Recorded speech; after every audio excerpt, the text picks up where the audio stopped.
Hi everyone, welcome back to my channel. So എല്ലാവർക്കും സുഖമാണെന്ന് കരുതുന്നു. അപ്പം ഞാനും ഇവിടെ അടിപൊളിയായിട്ട് പോകുന്നു. അപ്പം ഇന്നത്തെ വ്ളോഗ് എന്താ വെച്ചാൽ, ഇവിടെ ലക്സംബർഗിൽ ഷുഗർ ഫെയർ പറഞ്ഞിട്ടൊരു ഫൺ ഫെയർ, ഒരു ആനുവൽ ഫൺ ഫെയർ നടക്കുന്നുണ്ട്. അപ്പം അത് കാണാൻ വേണ്ടിയിട്ടാണ് പോകുന്നത്. ആക്ച്വലി എനിക്ക് ഇത് അറിയില്ല, ഇത് എന്താ സംഭവം എന്ന് അറിയില്ല. ഞാനും ആദ്യമായിട്ടാണ് ഇവിടെ വന്നിട്ട് പോകുന്നത്. ഞാൻ കേട്ടെന്താ വെച്ചാൽ ഓഗസ്റ്റ് 24 മുതൽ സെപ്റ്റംബർ 12 വരെ ഈ ഒരു ഫൺ ഫെയർ നടക്കും. അപ്പം അത് കാണാൻ വേണ്ടിയിട്ടാണ് നമ്മളിന്ന് പോകുന്നത്. So let's go. അപ്പം നിങ്ങളും എൻ്റെ കൂടെ വന്നിട്ട് എന്താണ് ഈ ഷുഗർ ഫെയർ എന്ന് നിങ്ങൾക്കും കാണാം. So let's go. സോ ഈ ഫൺ ഫെയർ ആക്ച്വലി രാവിലെ തൊട്ടേ ഉണ്ടാവും എന്നാണ് കേട്ടത്. പക്ഷെ ഞങ്ങൾ രാവിലെ പോകേണ്ട വെച്ചു, ബിക്കോസ് ഭയങ്കര വെയിലാണ് ഇപ്പോൾ ഇവിടെ. അപ്പം വൈകുന്നേരം ആകുമ്പോൾ നല്ലൊരു തണുപ്പൊക്കെ അയച്ച് നല്ല രസിക്കും. പിന്നെ രാത്രി ആകുമ്പോൾ ഭയങ്കര ലൈറ്റ്സും കാര്യങ്ങളൊക്കെ ഉണ്ടാവും എന്നാണ് കേട്ടത്. അപ്പം നമ്മൾ ഈവനിങ് ആണ് പോകുന്നത്.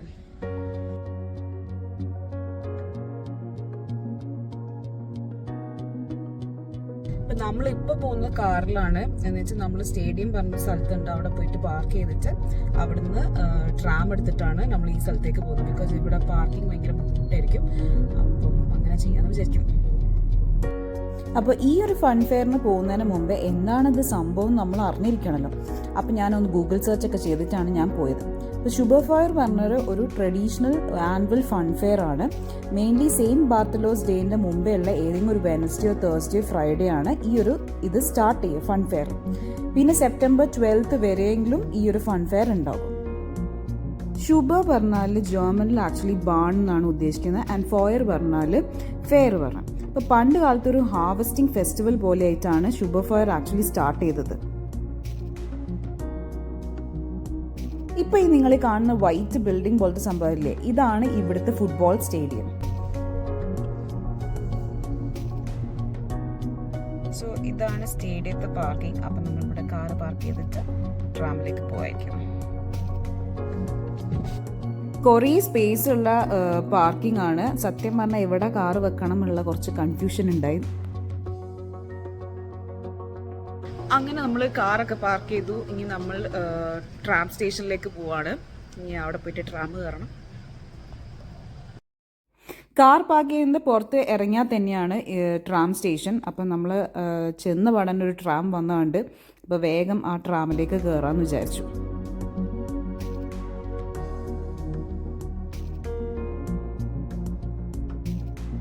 ഈ ട്രാമിൽ നമ്മൾ മാത്രമേ ഉള്ളൂ, വേറെ ഇല്ല. നല്ല രസമുണ്ട്. എനിക്ക് ഈ എം ടി ട്രാംസും ഈ എം ടി ബസ്സിലൊക്കെ പോകാൻ എനിക്ക് എന്തോ ഭയങ്കര ഇഷ്ടമുള്ളൊരു പരിപാടിയാണ്. അതുകൊണ്ട് ഞാൻ ഭയങ്കരമായിട്ട് എൻജോയ് ചെയ്തു. പക്ഷേ ആ എൻജോയ്മെൻറ്റ് കുറച്ച് നേരത്തേക്ക് മാത്രമേ ഉണ്ടായിട്ടുള്ളൂ കേട്ടോ. ബിക്കോസ് കുറച്ച് ബാക്കിയുള്ള സ്റ്റേഷനിൽ എത്തിയപ്പോഴത്തേക്ക് പിന്നെ ഭയങ്കര തിരക്കായി.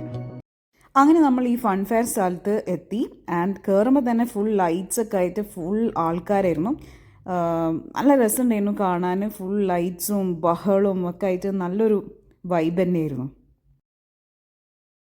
സത്യം പറഞ്ഞാൽ ഞാൻ ലക്സംബർഗിൽ വന്നിട്ട് ആദ്യമായിട്ട് ഇത്ര തിരക്കുള്ളൊരു സ്ഥലത്ത് പോകുന്നത്, ഇത്രയും ജനത്തിനെ ഞാൻ ആദ്യമായിട്ട് ലക്സംബർഗിൽ കാണുന്നത്.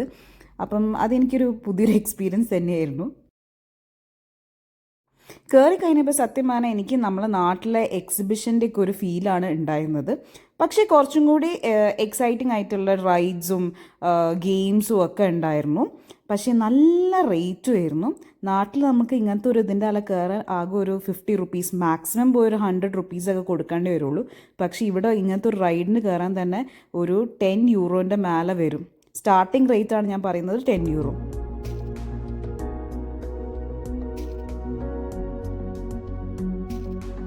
ഗൈസ്, ഇവിടെ ഒടുക്കത്തെ തിരക്കാണ്. ഞാൻ വെച്ച് വീട്ടേ കൊണ്ട് അധികം ആളൊന്നും ഉണ്ടാവുന്ന വെച്ചിട്ട് വീട്ടേ വന്ന്, പക്ഷേ നല്ല തിരക്കുണ്ട്.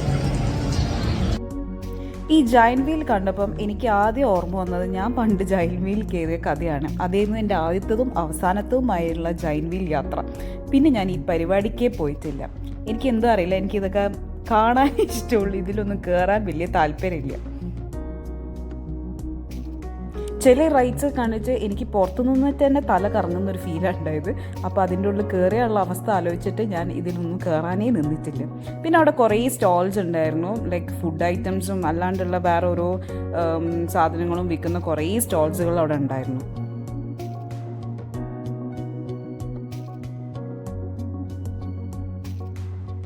അങ്ങനെ നടന്നുകൊണ്ടിരിക്കുമ്പോൾ നമ്മൾ ഇങ്ങനത്തെ ഒരു സ്റ്റോളുണ്ട്. ഇതൊരു ആഫ്രിക്കക്കാരുടെ സ്റ്റോളാണ്. പക്ഷെ നല്ല രസമുണ്ടായിരുന്നു അവിടുത്തെ ഐറ്റംസ് ഒക്കെ കാണാൻ. അങ്ങനെ അതൊക്കെ കണ്ടു കിടന്നു. പിന്നെ ആസ് യൂഷ്വൽ ഏതൊരു എക്സിബിഷൻ പോയാലും ഫൈനലി ഞാൻ എൻഡ് ചെയ്യുന്നത് ഫുഡ് സ്റ്റോൾസിലേക്കാണ്. അപ്പോൾ ഞാൻ അതിൻ്റെ വഴിക്ക് പോയി. അങ്ങനെ നല്ല അടിപൊളി ക്രെപ്പൊക്കെ ഉണ്ടാക്കുന്നത് കണ്ടു.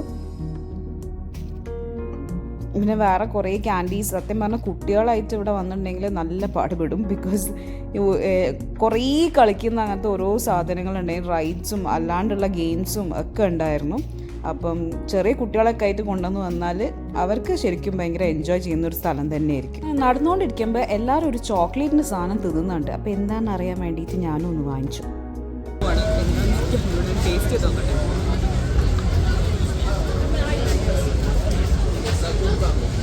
സ്ട്രോബെറി ചോക്ലേറ്റ് ആണ്. ഈ ഡാഷിംഗ് കാറിൽ കയറാൻ വേണ്ടി ഒടുക്കത്തെ ക്യൂ ഞാൻ അവിടെ കണ്ട്. ആൻഡ് അത്യാവശ്യം നല്ല റേറ്റും ഉണ്ട് ഇതിൽ കയറാൻ വേണ്ടിയിട്ട്. അങ്ങനെ ഇതൊക്കെ കണ്ട് ഇങ്ങനെ നടന്നു.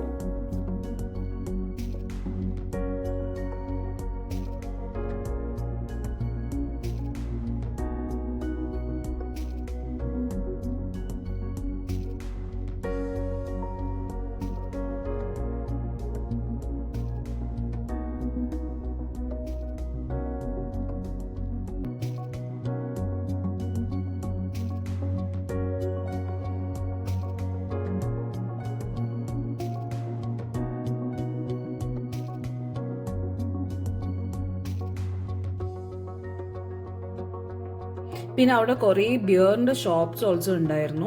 നല്ല വിശപ്പുള്ളത് കൊണ്ട് ഞാൻ ഫൈനലി അവിടെ ബാമി നൂഡിൽസ് പറഞ്ഞൊരു ഇത് കണ്ടു. അപ്പോൾ ഞങ്ങൾ ബാമി നൂഡിൽസ് വിത്ത് ചിക്കൻ ഓർഡർ ചെയ്തു. കുഴപ്പമില്ലായിരുന്നു, അഡ്ജസ്റ്റബിൾ ആയിട്ടുള്ളൊരു ടേസ്റ്റ് ആയിരുന്നു. വേറൊരു ഇൻട്രസ്റ്റിംഗ് ഗെയിം കണ്ടത് ഇതായിരുന്നു. അതായത് 2 minutes നമ്മൾ കറക്റ്റായിട്ട് പുള്ളപ്പ് ചെയ്ത് കഴിഞ്ഞാൽ നമുക്ക് €100 ഇങ്ങോട്ട് ഗിഫ്റ്റായിട്ട് കിട്ടും. പിന്നെ ആർച്ചറി പോലത്തെ ഗെയിംസ് ഒക്കെ ഉണ്ടായിരുന്നു. ഇത് കളിക്കാൻ €10 ആണ്. എനിക്കത് കുറച്ച് എക്സ്പെൻസീവ് ആയിട്ടാണ് എനിക്ക് തോന്നിയത്. അങ്ങനെ നടന്നുകൊണ്ടിരിക്കുമ്പോൾ ഒരു സ്പൈസസ് വിൽക്കുന്ന ഒരു ഷോപ്പ് കണ്ടു. അപ്പം എന്താണ് അറിയാൻ വേണ്ടിയിട്ട് ഒരു ക്യൂരിയോസിറ്റിക്ക് ഞാൻ വെറുതെ പോയി നോക്കുമ്പം നമ്മളെ കുരുമുളക് ഞാൻ അവിടെ കണ്ടു. അതായത് അതിൻ്റെ മേലെ മലബാർന്ന് എഴുതിയിട്ടുണ്ട്, ടെലിച്ചെറി എഴുതിയിട്ടുണ്ട്. നോക്കുമ്പോൾ എനിക്ക് മനസ്സിലായത് തലശ്ശേരിയിൽ നിന്നുള്ള കുരുമുളകാണ്. പക്ഷേ ഈ ഒരു പാക്കറ്റിന് €12. ഞാനൊന്ന് ഞെട്ടി. പിന്നെയും അവിടെ നിന്ന് കുറച്ച് സ്റ്റോളിൽ ഞങ്ങൾ ഫുഡൊക്കെ കഴിച്ചു. അങ്ങനെ ഞങ്ങൾ തിരിച്ചു പോന്നു.